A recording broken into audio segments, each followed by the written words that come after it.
things that are being said publicly concerning the county and our distribution of these particular funds.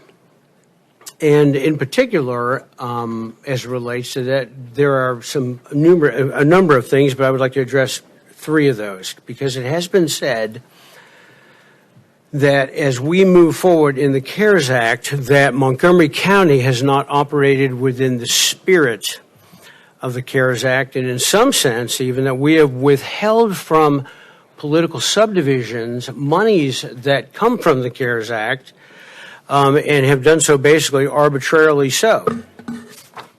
Well, the fact of the matter is I have a copy of the section of the CARES Act, by the way, which the CARES Act is 7,000 pages. We have the three in section 5001 of the Act, which creates Social Security Act 601D, which has to do with the use of the funds. And here's what it says about the use of the funds.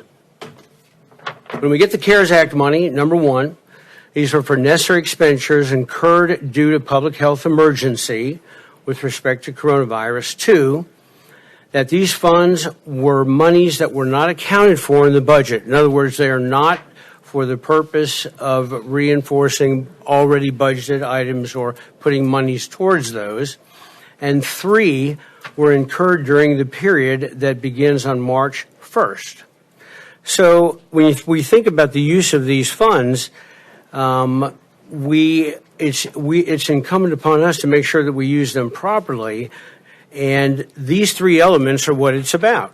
And as we look at that, and as I looked at that, the Treasury has provided us guidance, because it has been said that we have intentionally not funded certain entities of what they were supposed to receive.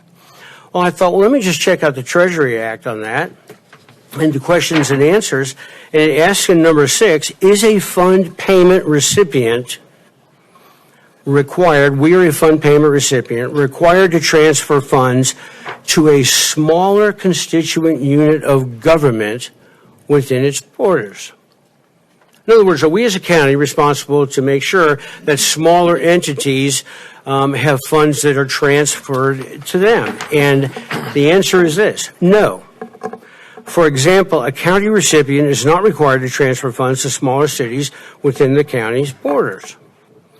But if we do it, because we can, what are the stipulations? And the stipulations are that we can do this, but it can't be for revenue reimbursement and the three elements of what they've said here in the actual CARES Act itself. So we can do this, but it's not to be used for, it can only be used for expenditures incurred due to the public health emergency, and if we are going to reimburse, we must have receipts and we must audit it. Now that's what the Act says. So that there's no question, we have not arbitrarily withheld any funds from any political subdivisions that is due them if they have turned in legitimate receipts to be able to be reimbursed and in which we have audited.